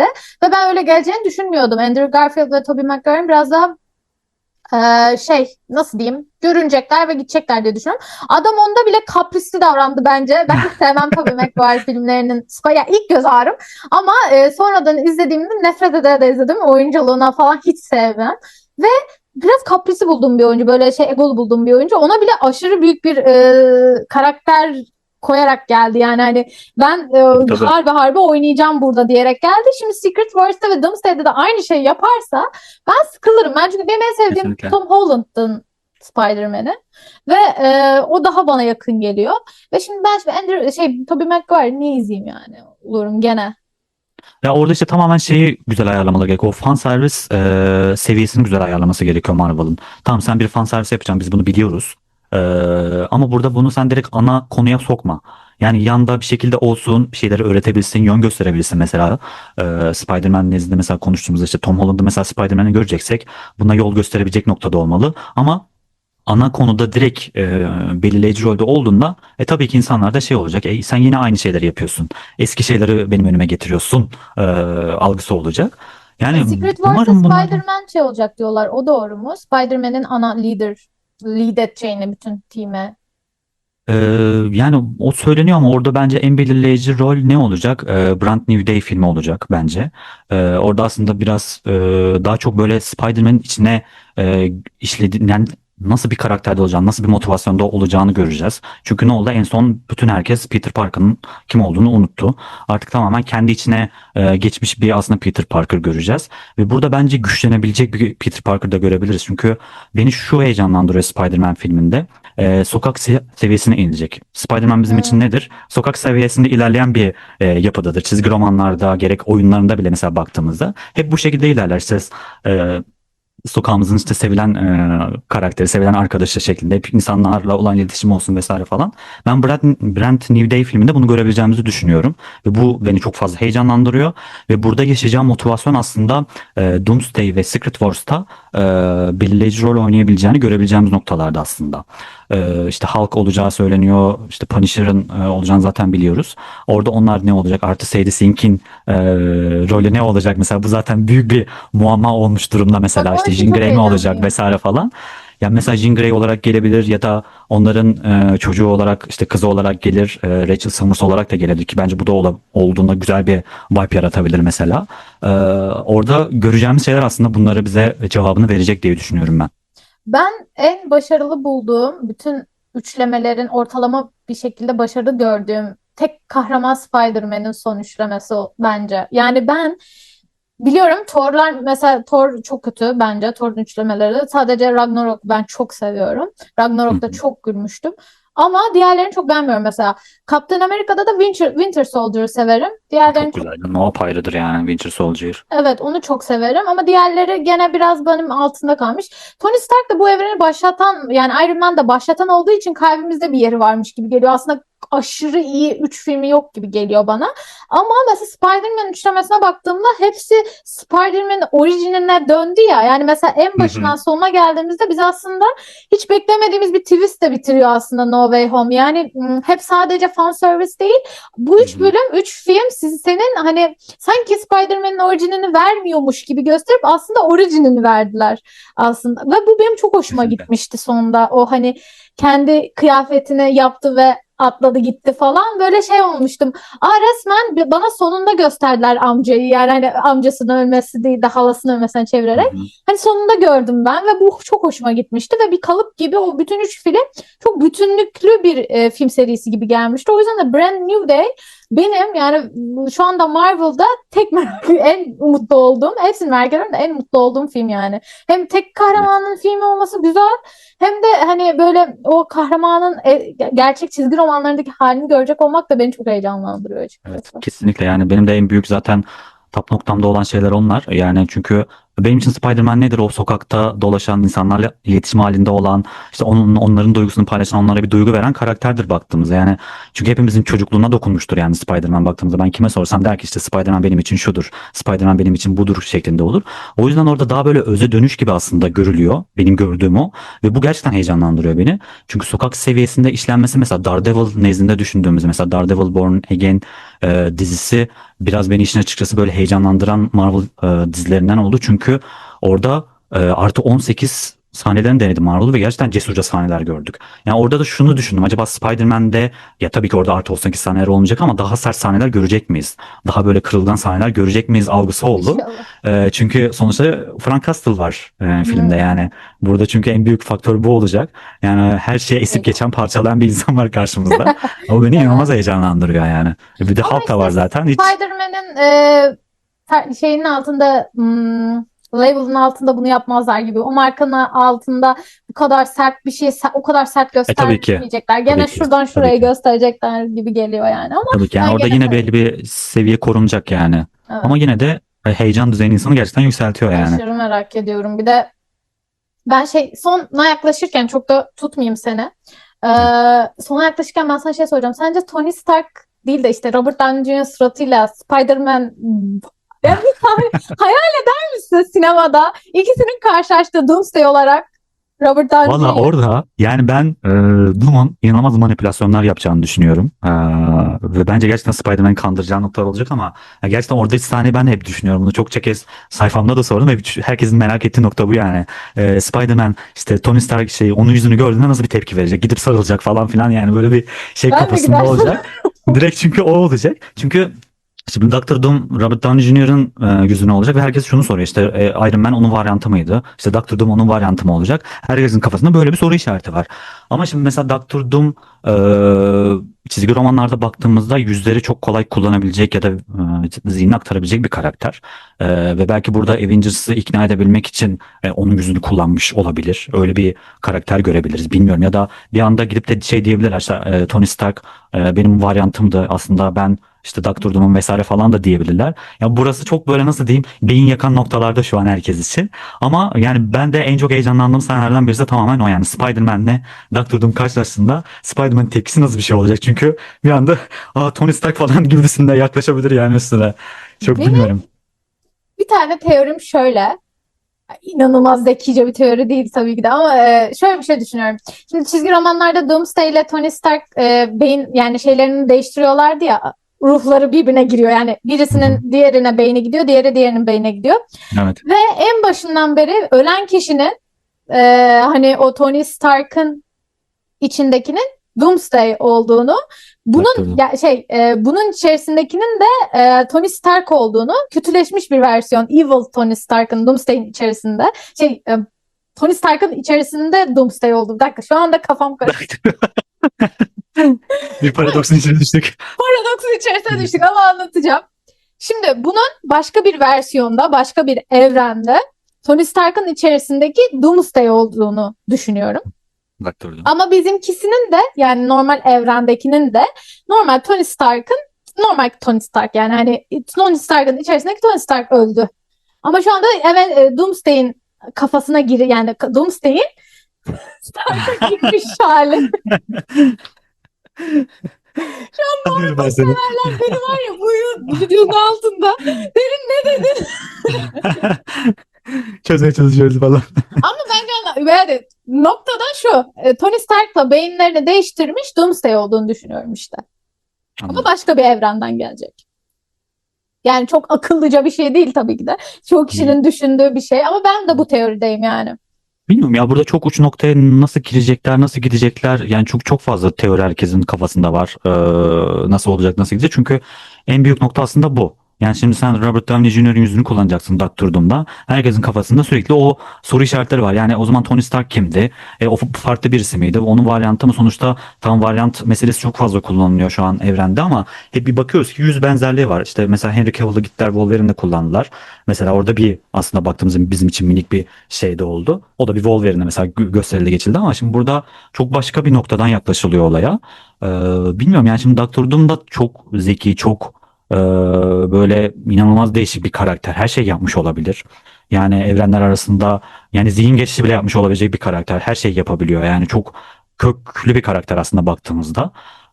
O yüzden orada Teori çok üretmek bilmiyorum. için aklım yetmiyor ya bu kadar Çok bilime. çok kesinlikle yani. Yani orada yani filmi bekleyeceğiz artık. Gerçekten yani ben orada çok teori üretmeyi bıraktım işin açıkçası. Gerçekten bir Ya sonuca benim gibi ulaşamıyorum. olursun az önceki. Beynim yanıyor bir yerden sonra falan. Ne dediğimi unuttum. Yemin ediyorum ne dediğimi unuttum şu anda. Biri bana sorsa yorumlarda derin ne dedim diye tekrar kendimi açıp replay yapacağım. Bence anlamak isteyenler anlayacak bunu. Bence de ya ben anlattım. Bence çok da düzgün sonunu özetledim. Yani Tony Stark'a girmiş Doomsday dedi. Bir Doctor Doom'la birleşmiş falan kafaları. Yani bunu dedim artık anlayan anlasın. Bana ne filmde de umarım anlarız. Ben filmde korktuğum şey ne biliyor musun? Beni gerçekten en korkutan şey ve büyük sinirlenirim yani sinemadan falan çıkarım. Hiç sanki Tony Stark'a benzemiyormuş gibi lanse edilirse Yok atıyorum böyle bir şey sanmıyorum var ya. ya var ya yani böyle bir şey de aklımdan geçti. Hani Tony Stark'a benzemiyor ki hani yeni biri kimse onu benzetmeyecek yeni bir oyuncu geldi. Çünkü aşırı RDG'yi değiştirdiler ya Robert Downey Jr. işte Hı hı. imajı değişti vesaire. Hani yüzünü biraz bozup aslında RDJ oynayacak ama yani Robert Downey Jr. oynayacak ama sanki o oynamıyormuş gibi gösterirler mi diye de düşündüm. Yani o biraz şey olur ya, yani fan kitleye biraz böyle hakaret gibi olacağını düşünüyorum Küfür yani onu olur ama yapmanın işte gerçekten. bekliyorum artık Marvel'dan Ee, böyle bir şey. Çünkü bu konuda yani bence ders alabilecekleri çok çok fazla yapım oldu. O yüzden o konuda öyle bir yaklaşım olmaz diye düşünüyorum. Çünkü bunu pazarlarken bile direkt şak diye çıkarlar adamı ortaya koydular. Yani sen yüzünü koydun Robert Downey Jr.'ın direkt Doctor Doom olacak diye. Yani o yüzden orada bence iyi bağlanabilir ya. Bağlanmalı yani. Gerçekten bağlanmalı. Çünkü Doctor Doom gibi güzel bir karakteri seçtiysen orada her türlü güzel bir şeyle bağlayabilirsin sen bunu. Ama işte hakaretvari yaklaşmayın gerçekten. Ne Yani o olur ben olmasın yani. dağıtırım o sinema salonu. Bir de Londra'dayım. Burada beni tutuklarlar. Yani sonra ne yazacağım? Ben Dooms'la Marvel'a sinirlendim. Ondan öyle dağıttım ortamı. Ay. Yani umarım öyle bir şey yapmazlar. Ya ama işte Marvel'ın son dönemdeki ben dizilerinin çoğunu sevmiyorum. Ve çok ilk bölümünü izledim, kapattım. Çok da şans verdiğim işler de değil Loki dışında. Hı hı. Diğer hiçbir dizisini böyle sonunu getirmedim. Çok sıkıldım. Ama bunda bu kadar beklentimiz varken beni yüzüstü yani şey yaparlarsa benim şuradaki teorilerim bile küçük bir yerde bir teorim vardı da onu teoriler gibi göstermiş olabilirim yanlışlıkla. Hepsini kapsıyormuş gibi. Hepsini kapsıyormuş gibi. Ama yani benimkisi bile daha iyi olur diye düşünüyorum bu dediğim. Ya bu benimki de zaten çok göre göre hani düşündüğüm bir şey. Çok fazla var öyle düşünün. Hı hı. Ama umarım yani hani beni şey yapmazlar, sinirlendirmezler bizi. Bana Ben para verip sanmıyorum. gideceğiz. Ben Rusya'lara bu konuda güveniyorum. Gerçekten güveniyorum. Ben Yani Doctor Ruslara Doom konusunda güveniyorum da özellikle kapitalist güveniyorum düzene yani. güvenmiyorum. Evet, o biraz sıkıntılı. Bakalım yani zaman gösterecek. Yani daha Doctor Doom'u da göremedik fragmanlarda. Yani bir sürü Ya fragman evet. gösterildi ama Doctor Doom hala yok. Yani bir görelim artık Hala. şunu. Hala Kaptan Amerika Gerçekten. görüyoruz. Thor görüyoruz. İşte en son Çocukları bir var. tane daha geldi. Onda da işte Fantastic Four, işte Ben Grimm, Wakandalılar, Talakonlar falan öyle olacağı söylentisi oldu. Ama Doctor Doom hala yok, göremiyoruz. Umarım güzel bir şekilde karşımıza çıkar. Ya bir de bizi çok bence sosyal medya birbirimizi çok hype'lıyoruz. Hani gelen Kesinlikle fragmanlarda ya. gereksiz bir hype Kesinlikle. oluyor. Çünkü mesela son fragmanda da herkes X-Men, Charles'ı görürüz falan. Birbirini çok hype'ladı ama aslında çok da bir sahne görmedik. Yani gene Zaten görmedik. biliyorduk, bunların geleceğini de biliyorduk Evet, zaten. Yeni birisi de değil mesela. Gidip de evet, mesela Wolverine'i koysan hadi biraz daha değişirdik, ya da atıyorum farklı bir Jean Grey'i mesela koysan daha farklı bir olurduk ama zaten biz bunları biliyorduk. Sen bana söyledin zaten bunların geleceğini evet. mesela. Yani mesela Yani. ben buna niye hype'lanayım oluyorum. Ama birbirini başka bir fan beni hype'layabiliyor işte. Yani hani onun heyecanı beni Ya o heyecanlandırıyor. da belki şey olabilir ya. Şimdi X-Men hep ayrıydı yani, yıllardır işte Fox'un gelmesi beklendi. İşte ne zaman gelecek, X-Men gelecek mi, olacak mı, bilmem ne falan filan. Çok uzun bir sancılı süreçten geçti. Bu sonra işte Disney satın aldıktan sonra artık dedik ki artık X-Men gelecek. Hep her filmde şey diyorduk yani, işte X-Men şunda gelir mi? Bunda gelir mi? Yok bunda gelmedi, şunda gelmedi. En sonunda geldi. Belki onun da bir oh rahatlığı da olabilir yani, insanlarda artık gördük. O arkadaki Neden ama işte müzikle birlikte. Deadpool Marvel Jesus olmadı mı? Ama o şeydi ya, Deadpool böyle nasıl diyeyim, biraz daha böyle yan tarafta kalan bir karakter oldu bizim için. Yani o böyle Komik bir ama olayım. mesela onun da rolü aslında Avengers Doomsday'de olacak. Nasıl olacak? Oradaki oluşturan o The Aa, Void dediğimiz boşluk aslında çok büyük bir noktada olabilir. Birçok mesela ölebilen karakter oraya düşebiliyor. Orasında mesela işte Battleworld dediğimiz bir çizgi romandaki o büyük event kısmı kullanılabilir gibisinden söylentiler çok fazla dolaşıyor ki orası çok güzel kullanabilecek bir nokta. Çünkü çok fazla varyant orada var. Loki'nin bir sürü varyantını gördük. Diğer birçok şeylerini, varyantlarını orada görebiliriz. O yüzden orası aslında hiç ummadığımız anda bizim için çok kilit bir noktada olabilir. E, sence Deadpool'la crossover yaparlar mı Avengers'lar? Çünkü Deadpool'un çok yani üçüncü duvarı, dördüncü duvarı yıkan bir durumu var ya. Bunu nasıl gösterecekler? Çok farklı bir dil, sinema dilleri var ikisi arasında. Yani orada yine burada şeye giriyoruz. Yani fan servis olayını bence Deadpool'da da yapacak Marvel. Çünkü Deadpool Wolverine de inanılmaz bir kitle yakaladılar. İnanılmaz bir başarı yakalandı filmde. Bunu ben göz ardı edeceklerini asla düşünmüyorum. Çünkü Ryan Reynolds faktörü burada çok büyük etki gösteriyor. Yani oyuncuyu bile değiştirmediler, gördük. Yani aynı şekilde devam etti olay örgüsünde. O yüzden Deadpool'un Doomsday'de belki olmasa da Secret Wars'ta kesin olacağını düşünüyorum ve orada böyle hem komik ama hem de böyle hiç ummadığımız kilit roller de olabilir. Mesela Agatha Allong dizisinde Death karakterini gördük. Çizgi romanlarda Death'le Deadpool'un aşkı çok bambaşka bir seviyede olandır. Mesela bir anda onunla ilgili bir şey de görebiliriz. Tabii ki bu sinematik evrende işlenebilir mi? Çok uç noktada olan bir şey. Çünkü Thanos'la sen de işlemedin yani. Gittin Thanos kendi vizyonuna gelip parmak şıklattı. Normalde ölüm için yapıyordu bunu. Ölüme aşık olduğu için insanları yok ediyordu vesaire falan. Ama mesela böyle şeyler de işlenebilir mi? Neden olmasın? Bu arada bence Thanos'un film versiyonu daha güzel. Yani Kesinlikle. Onu zaten ayrı tutuyorum. Yani şimdi çizgi romanlardaki Thanos çok acımasız, çok nasıl diyeyim, şey böyle belli kalıplar içerisinde olan bir karakter. Ama sinematik evrende baktığımızda belli noktalarda ona hak bile verdik yani. Baktığımızda biz kötü karaktere hak verdik. Acaba haklı yani mı diyen çok fazla kitle vardı ben baktığımızda onları mesela. psikopat olarak yani çünkü abi böyle bir şey nasıl yani hani böyle bir şeyi Evrenin evet yarısı ya. düşünürsün. Mesela nasıl diyeyim? Thanos'la empati yapabilirsin ama anlamamalısın onun Yani yaptığı korkunç bir şey şeyleri. yani. Çünkü yani pardon da kime göre kim gidecek oluyor o zaman. Yani Tabii hani canım. ben kendime ters düştüm First Steps'le düşüncemle ama ikisi farklı şey. Bir tanesi yani dünyadan yarısının gitmesi. Ama yani hangi yarısı gidecek abi canlıların? Tüm sevdiklerin de gidebilir. Belki yarısı da gidebilir. Her şey olabilir yani. Her şey oluyor. Ya birinin elinden iyi olsun benim hayatımın gidişatı. En azından hepimiz dünyayı batıracaksak batıralım, çıkaracaksak Değil mi? çıkartalım. Yani. Yani biri niye karar veriyor? Ona geliyor yani. Ben o zamanlar Thanos'u haklı bulan arkadaşlarımla bir şey yapmıştım. İlk dediğim şey oluyordu. Bir psikoloğa görün. Bir psikoloğa görün hayatım. Olmaz böyle. Yani bu bakış açısı doğru değil. Normal bir bakış açısı değil yani. Yani hiç değil. Ama işte bir de realistlikle savunuyorlar ya. Thanos'unki realistçe bakıyorum ben Thanos'a. O zaman sen Hitler'e de realistçe bakıyorsun. Bu da ona gidiyor yani baktığınızda. Yani. Ama işte böyle bir şey istiyorum ben Avengers'tan. Böyle İkileme düşmeliyiz yani karakterde. Gerçekten ikileme evet. düşmeliyiz. Yani Bence ikili... Doctor Doom, pardon sözünü Yo kestim. yo devam et. Doctor Doom bunun nezdinde baktığımızda çok bunları yapabilecek bir karakter. Yani Thanos'u yani çizgi romanlarda az buçuk belki görmüşsündür. Yani bir anda çekip iskeletini çıkaran bir karakter Doctor Doom baktığımızda. Ya anlık yok edebiliyor herkesi ama mesela kendi yönettiği ülkesine o Latvia'ya olan düşkünlüğü birçok diyorsunuz ki yani bizim ülkemiz de böyle yönetilmeli mesela. Adamın mesela bakış açısı şu. Ben insanları mutlu etmeliyim ki insanlar isyan çıkarmasın benim ülkemde mesela. Böyle bakış açısına sahip bir adamdan bahsediyoruz mesela Doctor Doom nezdinde. Ha, tamam o tiranlığı, acımasızlığı inanılmaz farklı bir boyutta. Kıskançlığı ayrı bir boyutta Ben olan oy bir karakter veririm bu ama arada bu adam. Ülkesinde olsa. Domuz'a yani basıyorum.